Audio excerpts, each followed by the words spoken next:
आज हम लोग बात करेंगे modal verb has to, have to and had to.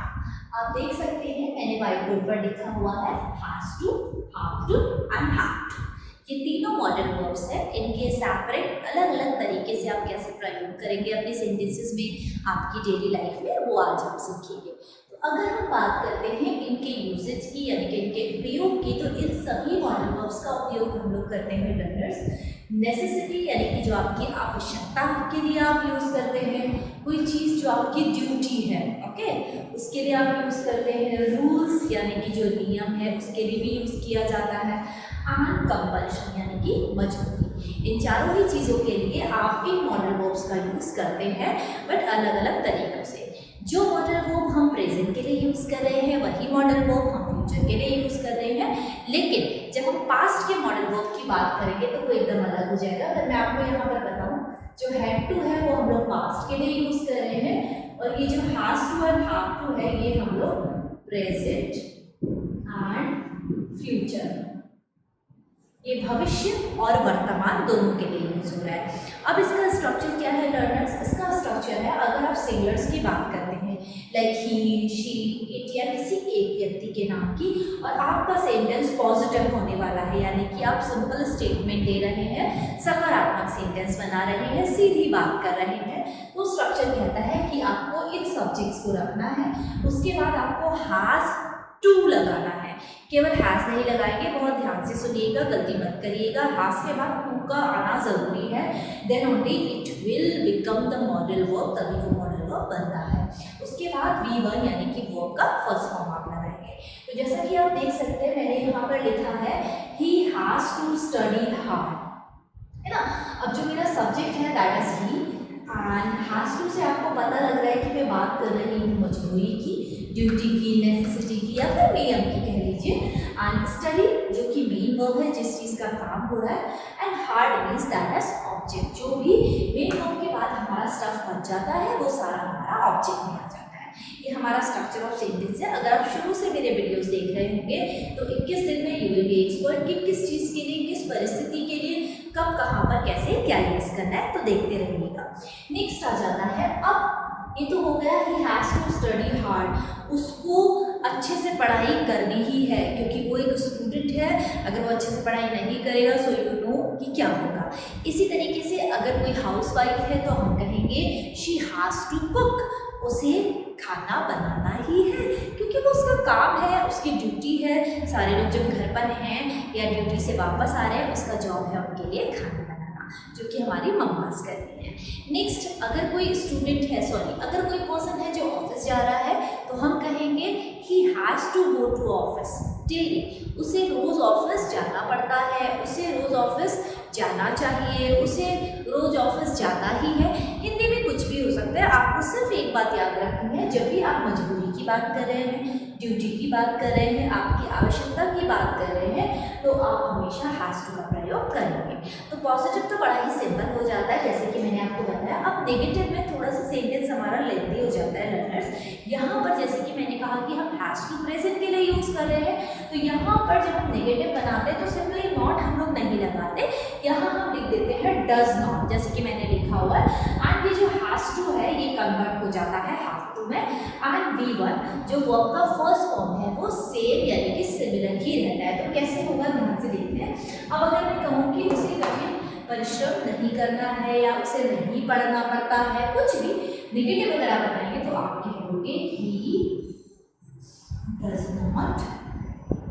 देखिए नेगेटिव में दोनों चीजें आएंगी, डज नॉट, और जो हमारा हैज टू था यहाँ पर ये हैव टू में कन्वर्ट हो जाएगा, he does not have to. Study same रहेगा फर्स्ट फॉर्म, एंड बाकी का जो ऑब्जेक्ट है दैट होंगे सेम। अब हमारा जो यहाँ पर हेल्पिंग वर्ब अगर आप देखें लर्नर्स, नेगेटिव में ये काफी लंबा हो गया, this is all about helping verb, क्योंकि यहाँ पर डज हम लोग लगा रहे हैं ना, बात प्रेजेंट की हो रही है इसलिए डज यहाँ पर आ गया है। इसका मतलब हो गया कि उसे स्टडी हार्ड नहीं करना है, कठिन पढ़ाई नहीं करनी है। इसी को अगर आप एप्रोगेटिव बनाते हैं, जैसे कि मैं हर स्ट्रक्चर पे बता रही हूँ कि जब भी क्या से सेंटेंस शुरू होगा तो हमारा जो डज है यानी कि जो हमारा हेल्पिंग वर्ब है वो पहले आ जाएगा, तो हो जाएगा does he have to study hard, क्या उसे कठिन परिश्रम करना ही है।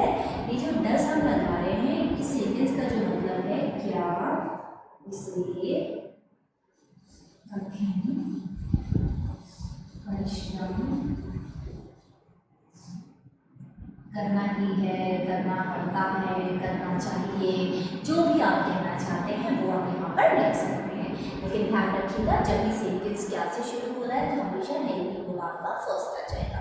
अब अगर दूसरा सेंटेंस यहाँ से शुरू होता है उसे कठिन परिश्रम क्यों करना है भाई, क्यों करना है उसे, स्टडी हार्ड भाई बताइए क्यों पढ़ाई करनी है उसे कठिनता से, तभी तो वो पास होगा, पैरेंट पे आएगा।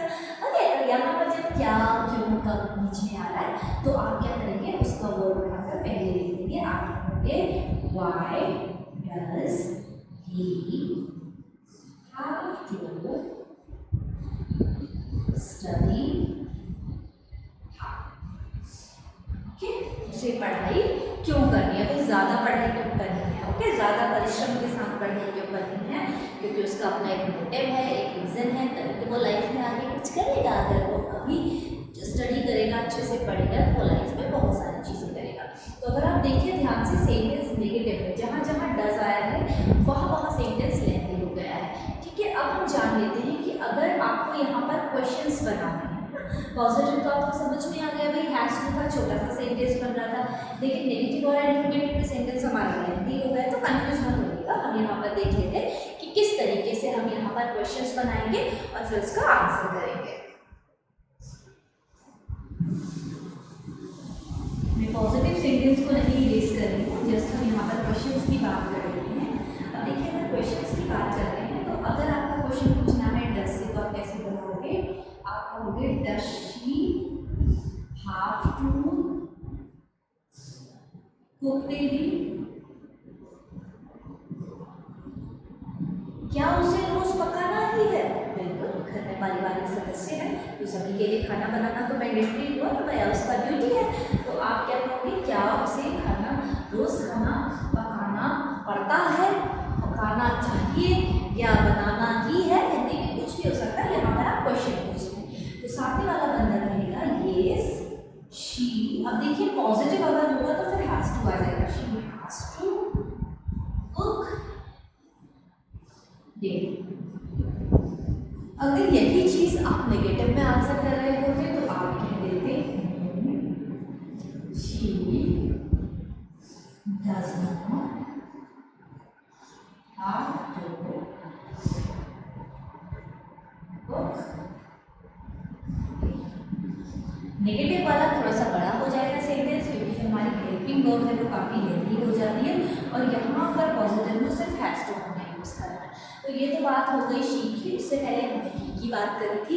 अब अगर आपको लगता है भाई किसी जानवर की, क्योंकि जो नॉर्मली इट वर्ड है उसके लिए आप कैसे बनाओगे क्वेश्चन वो भी मैं आपको बता दूँगी।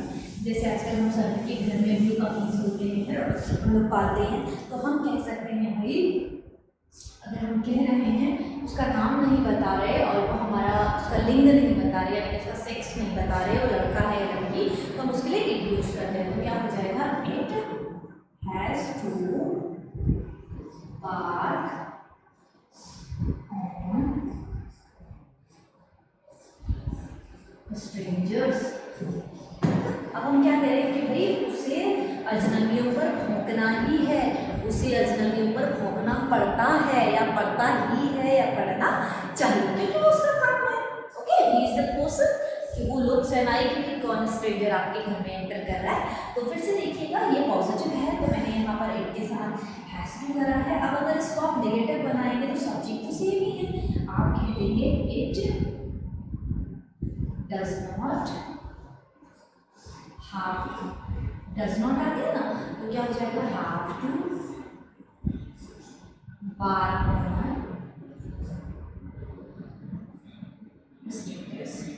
उसको अजनबियों पर नहीं भौंकना चाहिए, उसको अजनबियों पर नहीं भौंकना है। ठीक है अब अगर हम क्वेश्चन बनाएंगे क्या उसको अजनबियों पर भौंकना है तो आप कैसे बना दोगे, सेम फंडा फॉलो होगा। आप जगह चेंज कर देंगे, क्या हो जाएगा डज इट, वहां से देखिएगा डज इट हैव टू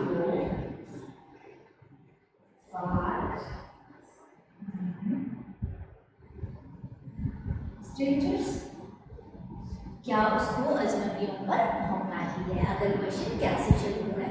अब अगर हम कहें कि भाई उसे स्ट्रेंजर्स पर कब भौंकना है ना, तो हम क्या करेंगे, सिंपली अगर कब बीच में आ रहा है तो आप यहाँ पर when का प्रयोग कर देंगे। बाकी सेंटेंस सेम ही आपका रहता है, when does it have to bark on strangers। अगर आप कहें कि क्यों भौंकना है तो आप कह दोगे when does it have to bark on strangers।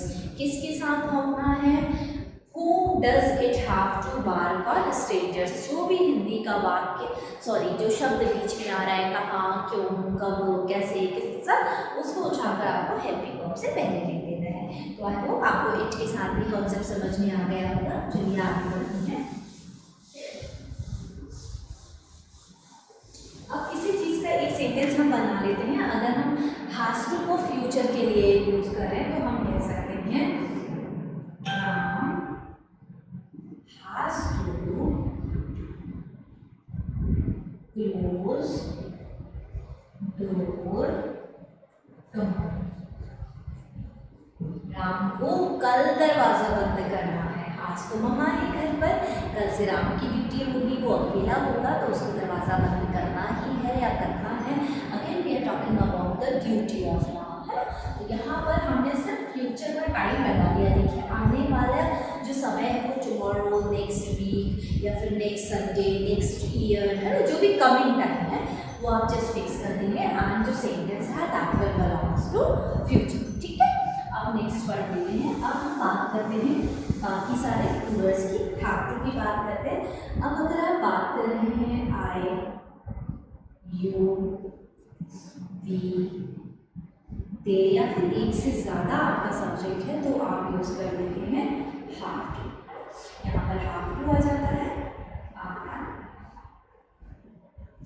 V1 same हमारा रहता है यहाँ पर। अब अगर कोई ड्यूटी जो आपकी है, आपको करनी है, जैसे आप कहें कि भाई मुझे मेरी फैमिली की ब्रेड एंड बटर के लिए पैसे कमाने ही हैं, you are the elder one, उस चीज़ को आप कैसे करेंगे, उस चीज़ को आप नेग्लेक्ट नहीं कर सकते। That's your duty, that's your obligation, that's the necessity कि भाई आपको करना ही है ना। तो आप कहोगे आई हैव टू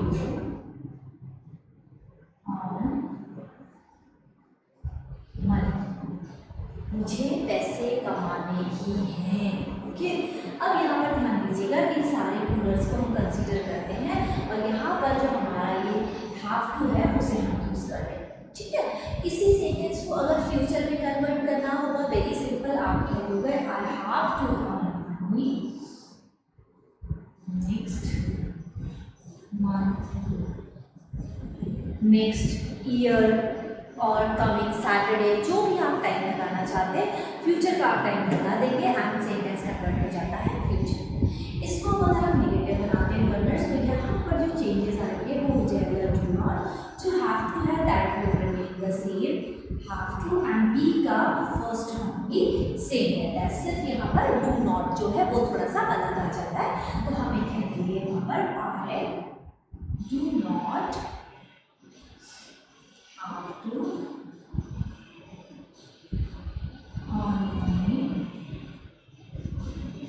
next month, नहीं कमाना है। अब अगर क्वेश्चन है कि क्या मुझे अगले महीने कमाना है तो फिर से हेल्पिंग वर्ब पहले आ जाएगा और आई बाद में चला जाएगा। तो क्या हो जाएगा, do I have to earn money next month, क्या मुझे अगले महीने से पैसे कमाने ही हैं, बिल्कुल, कि वो आपकी ड्यूटी है। अब भाई क्यों कमाने हैं, रीज़न अगर है तो हो जाएगा why do I have to earn money next week. इस तरीके से आप एंडोमेटिव सेंटेंसेस बना लेंगे। अब अगर यही चीज़ आप वी के साथ बोल रहे होते हैं, अगर आप यू के साथ बोल रहे तो अगर मैं आपको कहूँ भाई कि आपको इंग्लिश सीखनी ही है, ओके, तो मैं कहूँगी you have to learn English. अगर मैं आपको बोलूँ आपको इंग्लिश बोलनी ही है तो मैं कहूँगी you have to speak in English. आपको इंग्लिश नहीं सीखनी है, you do not have to speak in English. आपको इंग्लिश, क्या आपको इंग्लिश सीखनी है, डू, अब क्या हो जाएगा देखिए, डू के बाद you, do you have to learn English. आपको इंग्लिश क्यों सीखनी है, why do you have to learn English. अब अगर हम बात करें हम कि हम सबको ग्रो करना ही है, तो हम कहेंगे we have to grow in our life, हमें अपने जीवन में ग्रो करना है, आगे बढ़ना है। तो आप कहोगे we have to grow in our life. हमें आगे नहीं बढ़ना है, we do not grow in our life. क्या हमें आगे बढ़ना है अपने जीवन में, do we have to grow in our life. हमें अपने जीवन में आगे क्यों बढ़ना है, why do we have to grow in our life. इस तरीके से आप अलग अलग सेंटेंसेस यहाँ पर बना सकते हैं। आई होप आपको हैज टू और हैव टू का कॉन्सेप्ट समझ में आया होगा। अब बढ़ते हैं अपने तीसरे यानी कि हैड टू की तरफ। अब हम हैड टू को कैसे यूज़ करेंगे वो हम जान लेते हैं, बट उससे पहले हम ये जानेंगे कि हैव टू के साथ आप क्वेश्चंस कैसे बनाएंगे, ठीक है। अब हम जान लेते हैं कि अगर आपको यू, वी, आई और प्लूरल नाउन के साथ क्वेश्चंस फॉर्मेट करने होंगे तो आप कैसे करेंगे। देखिए यहाँ पर मैंने लिखा हुआ है, चाहे आप वी लगाएं, यू लगाएं, दे लगाएं या फिर एक से ज़्यादा आप कोई सब्जेक्ट यूज़ कर रहे हैं, आपका फॉर्मेशन यही रहेगा, जस्ट आप सब्जेक्ट को चेंज कर देंगे। तो यहाँ पर पहला क्वेश्चन जो बताया जा रहा है वो है do you have to earn money. इसका मतलब है क्या आपको पैसा कमाना ही है। हाँ, अगर आपका आंसर है हाँ तो आप कहोगे yes I have to earn money. अगर नहीं कमाना है then you say no I do not have to earn money. Okay, answer can be positive, answer can be negative. अब दूसरा क्वेश्चन है do you have to climb tree. क्या आपको पेड़ पर चढ़ना ही है, तो आप कहेंगे yes I have to climb tree. और अगर नहीं चढ़ना है तो आप कहेंगे no I do not have to climb tree. इस तरीके से आप आंसर कर सकते हैं। इन दोनों ही क्वेश्चन का जो हिंदी हमारा सेंटेंस है वो क्या से शुरू होता है, और ध्यान रखिएगा जब भी वाक्य क्या से शुरू होता है हम वर्ब का यूज़ नहीं करते हैं, हम सिर्फ और सिर्फ हेल्पिंग वर्ब का यूज़ करते हैं अकॉर्डिंग टू हमारे कॉन्सेप्ट, जो भी हमारा कॉन्सेप्ट चल रहा है। जैसे कि अभी हमारा जो कॉन्सेप्ट है वो हाफ का चल रहा है और वहाँ पर हमारा डू हेल्पिंग वर्ब है, तो हमने डू से शुरू किया है। दूसरे क्वेश्चन जो WH फैमिली से आते हैं, यहाँ पर ध्यान से देखिए, कुछ नहीं किया, सिर्फ डू से पहले बाय, व्हेन, वेयर, हाउ, इस तरीके से आप लगा देंगे। तो सेंटेंस है why do you have to speak truth. आपको सच क्यों बोलना है, आपको सच क्यों बोलना चाहिए, आपको सच क्यों बोलना ही है। इंग्लिश में कुछ भी हो सकता है, सॉरी हिंदी में कुछ भी हो सकता है, लेकिन इंग्लिश में अगर आप ड्यूटी, नेसेसिटी, मजबूरी की बात कर रहे हैं तो आप यहाँ पर फिर हैव टू का यूज़ करेंगे। अभी आपसे पूछ रहे हैं अभी वाई, रीज़न पूछ रहा है ना कि क्यों सच बोलना है, तो आप बोलोगे I have to speak truth to save the life of my friend. अब आप रीज़न बताएंगे कि भाई आपको सच क्यों बोलना है। हो सकता है कोई ऐसा मैटर चल रहा है जहाँ पर आपकी गवाही, आप जो विटनेस हैं, आप अगर सच बोलेंगे तो आपका फ्रेंड या आपका रिलेटिव या आपका उसके लिए वो बेनिफिशियल होगा। तो आप कह सकते हैं I have to speak truth for the betterment of my friend, for the betterment of my mom, dad, जिनके लिए भी आप बोल रहे हैं। नेक्स्ट है when do you have to attend meeting tomorrow. अब हो सकता है यहाँ पर आपके घर वाले आपसे पूछ रहे कि भैया आपको कल मीटिंग कब अटेंड करनी है। ध्यान दीजिएगा हैव टू का यूज़ हमने सिर्फ फ्यूचर का टाइमिंग लगा के सेंटेंस को फ्यूचर में कन्वर्ट कर दिया है। तो यहाँ पर पूछा जा रहा है कि आपको कल मीटिंग कब अटेंड करनी है। अब आपसे समय पूछ रहा है तो आप कहेंगे I have to attend meeting at 8 o'clock और इन द नून और maybe in the evening, जो भी आपका टाइम है वो आप यहाँ पर उनको बता देंगे ताकि अकॉर्डिंगली वो अपनी चीज़ों को सेटल कर दें। तो आई होप आपको ये आई हैव वाला जो फंडा था उससे क्वेश्चंस कैसे फॉर्मेट करने हैं, फिर चाहे वो हेल्पिंग वर्ब टू से हो या WH फैमिली से, दोनों ही आपको समझ में आ गए होंगे। आगे बढ़ते हैं हैड टू की तरफ।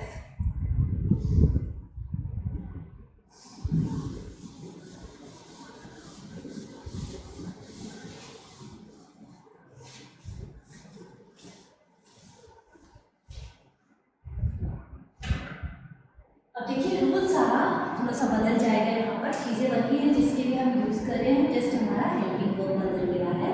अब अगर बात ही की होती है, शी की होती है, इट की है, सिंगुलर नाउन की है, आई, यू, वी, दे या फिर प्लूरल नाउन की, तो सभी के साथ हम यूज़ कर लेते हैं यहाँ पर हैड टू का एंड वी वन हमारी रहती है।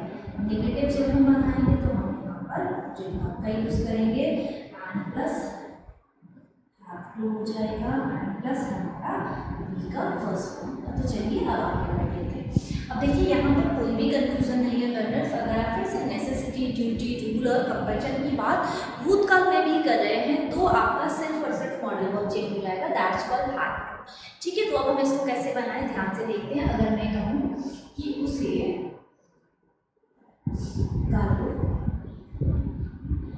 नैनीताल पढ़ा या पढ़ा था, पढ़ा था, कुछ भी हो सकता है हिंदी में, लेकिन जब आप बात कर रहे हैं कि भाई भूतकाल में कोई ऐसा काम था, ऐसा कोई ड्यूटी था जो उसको करना पड़ा था, तो उस वक्त आप यहाँ पर हैड टू का यूज़ करें। उसी से आप समझ जाइए कि मैं सिंगल बंदे की ही बात कर रही हूँ। अब अकॉर्डिंग टू आपके जेंडर आप यहाँ पर वर्ब लगा देंगे। तो मैं यहाँ पर लिख देती हूँ शी, क्योंकि मेरा जो सब्जेक्ट है वो लड़की है, तो हो जाएगा शी हैड। देखिए हैड टू आ गया है क्योंकि बात पास्ट की जा रही है। She had to go to Nainital yesterday.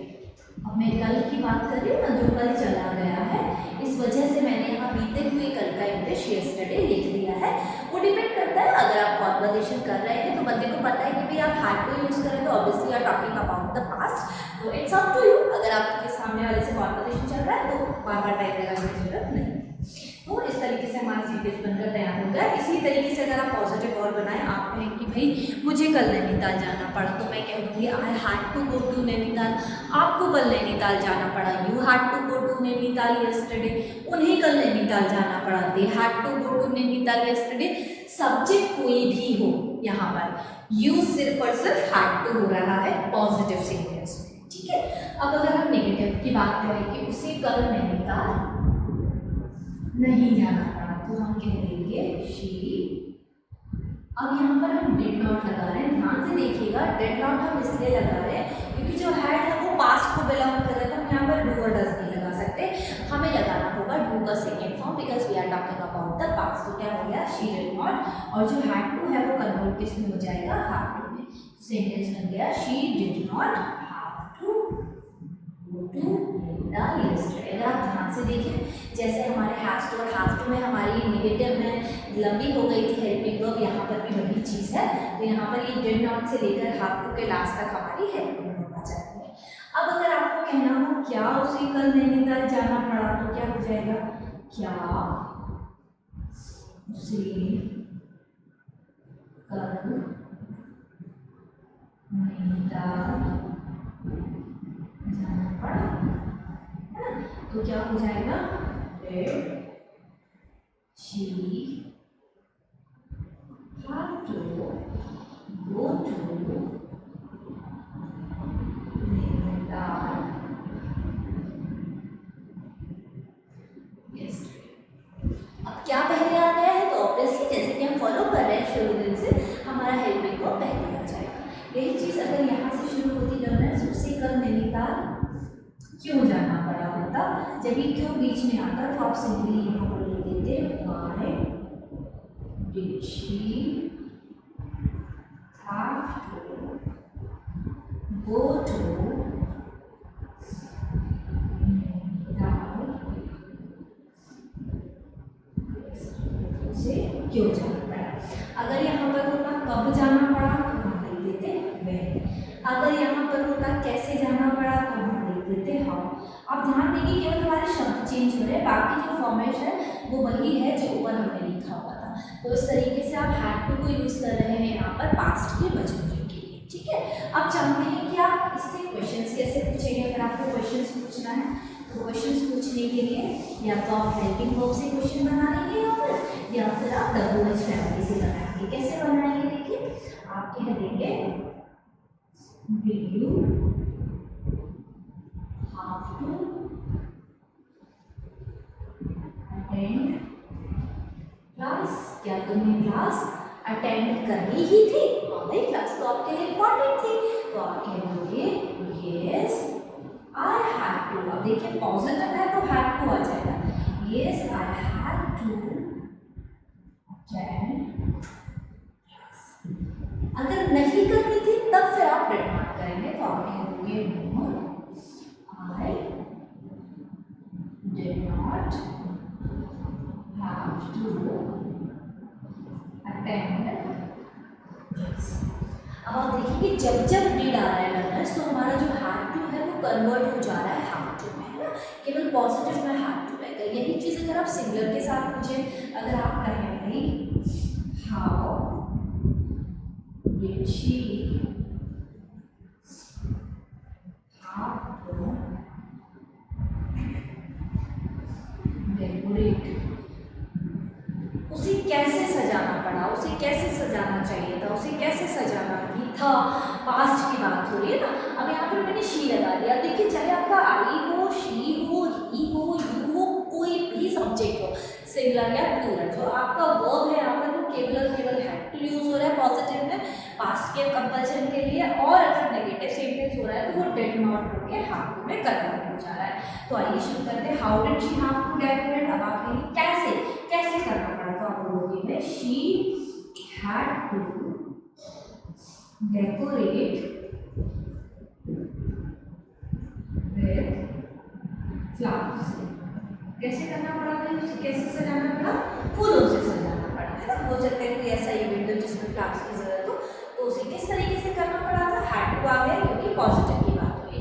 तो आपको समझ में आ गया ना, अगर हैड टू से आप बता रहे हैं तो फिर पॉजिटिव में आपका हैड टू आ जाएगा, और अगर नेगेटिव और एंटोमेटिव सेंटेंस है तो वो डिड नॉट हो जाएगा क्योंकि पास्ट की बात हो रही है, और जो आपका हैड टू है वो ऑटोमेटिकली यहाँ पर हैव टू में कन्वर्ट हो जाएगा। तो आई होप आपको ये हैज टू, हैव टू और हैड टू समझ में आया होगा। ये हम लोग यूज़ करते हैं अपनी मजबूरी बताने के लिए, अपनी ड्यूटीज़ बताने के लिए।